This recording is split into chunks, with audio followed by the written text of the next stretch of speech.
Hello, నేను మీ CS రావు. విజయవాడలో ఏ convention సెంటర్లో ఎన్డీఏ సమావేశం జరిగింది. ఈ సమావేశంలో మర్చిపోలేనటువంటి ఒక దృశ్యం అయితే కనిపించింది. చంద్రబాబు నాయుడు, పవన్ కళ్యాణ్ మధ్య బాండింగ్ ఎంత ఉంది అనే దానికి ఆ దృశ్యం ఒక నిదర్శనంగా కనిపిస్తూ ఉంది. చంద్రబాబు నాయుడిని ఎన్డీఏ పక్ష నేతగా ఎంచుకున్న తర్వాత పవన్ కళ్యాణ్ చంద్రబాబు నాయుడు చేయబట్టుకొని మైక్ దగ్గరకు వచ్చి ఆయన మాట్లాడినటువంటి మాటలు, ఆ తర్వాత వాళ్ళిద్దరి ఆలింగనం, ఇవి గనక చూస్తే చంద్రబాబు నాయుడు, పవన్ కళ్యాణ్ మధ్య కేవలం రాజకీయపరమైనటువంటి పరస్పరం ఇచ్చిపుచ్చుకునేటువంటి వ్యవహారాలే కాదు, వాళ్ళిద్దరి మధ్య ఒక బాండింగ్ ఉంది అనేది చాలా క్లియర్గా అర్థమవుతుంది. జనరల్గా ఇప్పటి వరకు చాలామంది అనుకునేది ఏంటంటే చంద్రబాబు నాయుడు రాజకీయాల కోసం పవన్ కళ్యాణ్ని ఉపయోగించుకుంటున్నారు అనేది కొంతమంది అంటూ ఉంటే, పవన్ కళ్యాణ్ దత్తపుత్రుడు అని చెప్పి జగన్మోహన్ రెడ్డి చాలా సందర్భాల్లో విమర్శించారు. కేవలం రాజకీయాల పరమైనటువంటి సంబంధాలు మాత్రమే వీళ్ళిద్దరి మధ్య ఉంటాయి అనేటువంటిది అందరూ నమ్ముతూ ఉంటారు. కానీ ఎన్డీఏ సమావేశంలో కనిపించినటువంటి ఆ దృశ్యం చూసిన తర్వాత చంద్రబాబు నాయుడికి, పవన్ కళ్యాణ్కి మధ్య చాలా మానసికమైనటువంటి సంబంధం, బాండింగ్ ఉంది అనేది చాలా క్లియర్గా అర్థమవుతుంది.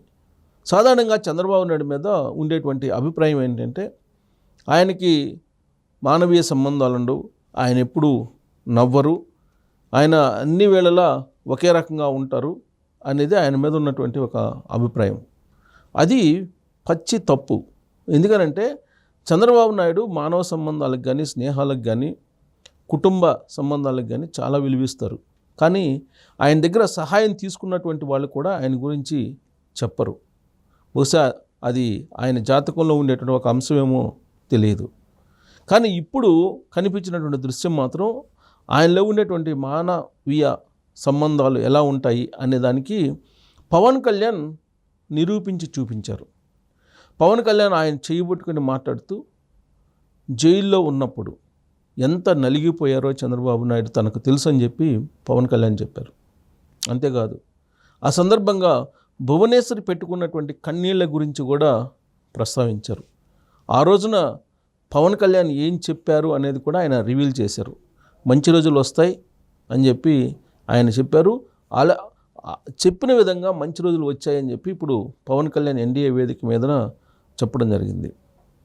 అంటే చంద్రబాబు నాయుడు, పవన్ కళ్యాణ్ మధ్య ఉన్నటువంటి బలమైనటువంటి బాండింగ్ ఎలాంటిదో చూసే వాళ్ళందరికీ కూడా అర్థమైంది. అటు జనసేన పార్టీకి సంబంధించినటువంటి వాళ్ళకి కానీ, లేదా తెలుగుదేశం పార్టీకి వాళ్ళకి సంబంధించిన వాళ్ళకి కానీ. ఎందుకంటే ఎన్నికల ముందు పొత్తు కన్ఫర్మ్ అయిన తర్వాత అసలు జనసేన వాళ్ళు తెలుగుదేశం పార్టీ కోఆపరేట్ చేస్తారా, అసలు తెలుగుదేశం పార్టీ వాళ్ళు జనసేన కోఆపరేట్ చేస్తారా, ఓట్ల షేరింగ్ అనేది అసలు సాధ్యమా, ఇలాంటి అంశాలన్నీ కూడా చాలా వినిపించాయి. అవన్నీ తప్పు అని చెప్పి నిరూపించాయి ఆ పార్టీలు, అలాగే ఆ పార్టీ అధినేతలు కూడా, ప్రజలు కూడా అదే నిరూపించారు. బీజేపీకి అసలు ఓట్ బ్యాంక్ కన్వర్షన్ కావడమే ఒక పెద్ద ఆశ్చర్యకరమైనటువంటి అంశం. వాస్తవంగా బీజేపీకి 0.5%, మహా అయితే 1%కి మించి ఆంధ్రప్రదేశ్లో ఓట్ బ్యాంక్ లేదు. అలాంటి పార్టీ పోటీ చేస్తే 3 చోట్ల 3 ఎంపీలను గెలిపించారు ఆంధ్రప్రదేశ్ ప్రజలు. దానికి కారణం తెలుగుదేశం పార్టీ, జనసేన. సో వేదిక మీద నరేంద్ర మోడీ, చంద్రబాబు నాయుడు, పవన్ కళ్యాణ్ చిలకలూరుపేటలో కనిపించారు తొలిసారిగా ఎన్డీఏ కూటమిగా ఏర్పాటైన తర్వాత, ఎన్డీఏలో భాగస్వామ్యం అయిన తర్వాత ఈ రెండు పార్టీలు. సో పొత్తు కుదిరిన తర్వాత ఆ వేదిక మీద వాళ్ళ యొక్క కెమిస్ట్రీని కనుక చూస్తే అసలు ఈ కూటమి సక్సెస్ అవుతుందా అనేటువంటి అనుమానం కలిగింది. దానికి వైఎస్ఆర్ కాంగ్రెస్ పార్టీ కూడా ఆజ్యం పోస్తూ ప్రచారం కూడా చేసింది ప్రజల్లో. సో అవన్నీ తప్పు. జనసేనకి అలాగే తెలుగుదేశం పార్టీకి మధ్య ఒక మానసికమైనటువంటి బంధం ఉంది అని నిరూపించారు. రెండు పార్టీలకు సంబంధించిన క్యాడర్ కానీ, అధినేతలు కానీ, అలాగే ప్రజలు కూడా అంగీకరించారు. దానికి నిదర్శనంగా ఇప్పుడు ఎన్డీఏ సమావేశంలో కనిపించినటువంటి దృశ్యం కనిపిస్తూ ఉంది. పవన్ కళ్యాణ్ రాష్ట్ర ప్రయోజనాల కోసం ఎన్ని త్యాగాలకైనా నేను సిద్ధం అని చెప్పి మొదటి నుంచి చెప్పుకుంటూ వచ్చారు. ఆయన్ని ప్రొవోక్ చేశారు, అనేక మంది ప్రొవోక్ చేశారు. ఇప్పుడు హరిరామ జోగి లాంటి వాళ్ళు కానీ, ముద్రగడ పద్మనాభం లాంటి వాళ్ళు కానీ అనేక మంది పవన్ కళ్యాణ్కి లెటర్ రాస్తూ బయట మీడియాలో ప్రొవోక్ చేస్తూ అనేక సందర్భాల్లో మాట్లాడారు. ఏకంగా అసలు ముద్రగడ పద్మనాభం అయితే తన పేరుని ముద్రగడ పద్మనాభరెడ్డిగా మార్చుకుంటానని చెప్పి శపథం కూడా చేశారు. పిఠాపురంలో పవన్ కళ్యాణ్ని ఓడిస్తానని చెప్పి ఆయన ఒక పెద్ద శపథం చేశారు. హర్రామ జోగయ్య అయితే అసలు పవర్ షేరింగ్ కావాలి, పవర్ షేరింగ్ లేకుండా చంద్రబాబు నాయుడు సీఎం చేయడానికి జనసేన ఎందుకు, ఇలాంటివన్నీ కూడా మాట్లాడారు. కాపు జాతి మొత్తాన్ని కూడా చంద్రబాబు నాయుడు దగ్గర తాకట్టు పెట్టారు. ఇలాంటివన్నీ కూడా ఎన్నో ప్రొవోక్ చేసేటువంటి అంశాలు మాట్లాడారు. అలాగే జనసేన పార్టీలో ఉండేటువంటి కొంతమంది కూడా మీడియా ఛానల్స్లో ఇలాంటి ప్రొవోక్ చేశారు. అయినప్పటికీ కూడా పవన్ కళ్యాణ్ ఏమాత్రం తమకలేదు. ఆయన ఏదైతే స్టాండ్ తీసుకున్నారో ఆ స్టాండ్ మీదనే నిలబడ్డారు. అంతేకాదు రాష్ట్ర ప్రయోజనాలు ముఖ్యం, తనతోటి కలిసి వచ్చే వాళ్ళు రండి, పొత్తులు కానీ లేదా సీట్ల షేరింగ్ కానీ ఇవన్నీ కూడా తనకు వదిలిపెట్టండి, వ్యూహాలు తనకు వదిలిపెట్టి మీరు తనతో కలిసి రండి అని చెప్పి ఆయన ఒక పిలుపునివ్వడం జరిగింది. సో దాంతో జన సైనికులకు అర్థమైపోయింది, కలిసి రాక తప్పనటువంటి పరిస్థితి ఏర్పడింది. సో దాంతో జనసేన కలిసి వచ్చింది, జనసేన క్యాడర్ కలిసి వచ్చింది, జనసేనను అభిమానించేటువంటి వాళ్ళు, పవన్ కళ్యాణ్ని ఆరాధించేటువంటి వాళ్ళు వీళ్ళందరూ కూడా తెలుగుదేశం పార్టీకి కలిసి మద్దతు పలికారు. అలాగే తెలుగుదేశం పార్టీ కూడా మద్దతు పలికింది. పవన్ కళ్యాణ్ విషయంలో ఎన్నిపోటు పొడుస్తారు అనేది వైఎస్ఆర్ కాంగ్రెస్ పార్టీ వాళ్ళు రకరకాలుగా ప్రచారం చేశారు. పిఠాపురంలో వర్మ సీనియర్ పొలిటీషియన్ తెలుగుదేశం పార్టీకి, ఆయన్ని ఒప్పించి ఆయనతో మాట్లాడి పవన్ కళ్యాణ్కి అత్యంత మెజారిటీ వచ్చేలాగా పనిచేయాలని చెప్పి ఆదేశాలు జారీ చేశాడు చంద్రబాబు నాయుడు. ఆయన ఆదేశాలని అందిపుచ్చుకొని వర్మ హుందాగా పవన్ కళ్యాణ్ వెంట ఉండి పవన్ కళ్యాణ్కి అత్యధిక మెజారిటీ వచ్చేలాగా పనిచేశారు. ఫలితంగా పవన్ కళ్యాణ్ ఊహించినటువంటి మెజారిటీ పిఠాపురంలో లభించింది.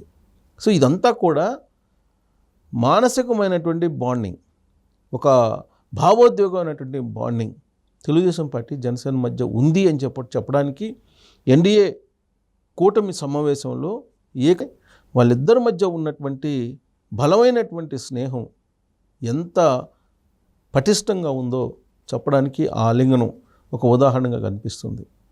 చెయ్యి పట్టుకొని స్పీకర్ దగ్గరికి లాక్కొచ్చి ఆ స్పీకర్ మౌత్ దగ్గర మాట్లాడాడు పవన్ కళ్యాణ్ చంద్రబాబు నాయుడు గురించి.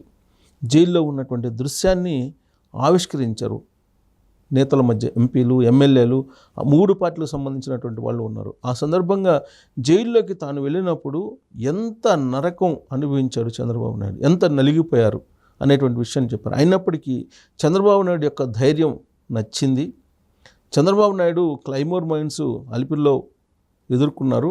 ఆ సందర్భంగా కూడా ఆయన చొక్కా దులుపుకొని పైకి వచ్చి రాజకీయాలు చేద్దాం రండి అని చెప్పి పిలిపించారు. అది నచ్చినటువంటి అంశం చంద్రబాబు నాయుడు అనేటువంటి విషయాన్ని పవన్ కళ్యాణ్ చెప్తూ ఆయన చంద్రబాబు నాయుడు ఫ్యామిలీ గురించి, భువనేశ్వరి కన్నీళ్లు పెట్టుకున్నటువంటి అంశం గురించి ప్రస్తావిస్తూ మంచి రోజులు వచ్చాయి, రాష్ట్రానికి కూడా మంచి జరగబోతుంది, గతంలో మాదిరిగా జగన్మోహన్ రెడ్డి మాదిరిగా అరాచకాలు దాష్టికాలు చేయకుండా ఆంధ్రప్రదేశ్ ప్రజలు ఎన్నో హోప్స్ పెట్టుకొని అధికారం ఇచ్చారు కాబట్టి ఆ దిశగా చంద్రబాబు నాయుడు తీసుకెళ్తారు అనేటువంటి ఆశాభావాన్ని వ్యక్తం చేస్తూ ఆయన ఆ మాటలో మాట్లాడినటువంటి దృశ్యం ఏదైతే ఉందో సోషల్ మీడియాలో వైరల్ అవుతుంది. ఇప్పుడు సోషల్ మీడియాలో ట్రెండింగ్లో ఉంది. సో ఆ దృశ్యం తెలుగుదేశం పార్టీకి జనసేనకి మధ్య ఉన్నటువంటి బంధాన్ని రాబోయేటువంటి సంవత్సరాల్లో కూడా, రాబోయేటువంటి రోజుల్లో కూడా మరో 10 సంవత్సరాలు ఈ బాండింగ్ అనేది పవన్ కళ్యాణ్ ఎప్పుడో చెప్పేశారు. సో ఇంకా కొనసాగితే కనుక ఆంధ్రప్రదేశ్ ప్రయోజనాలకి నెరవేరేలాగా కనిపిస్తూ ఉంది ఆ దృశ్యం. సో దాని మీద మీరు కూడా కామెంట్ చేయొచ్చు. Thank you very much.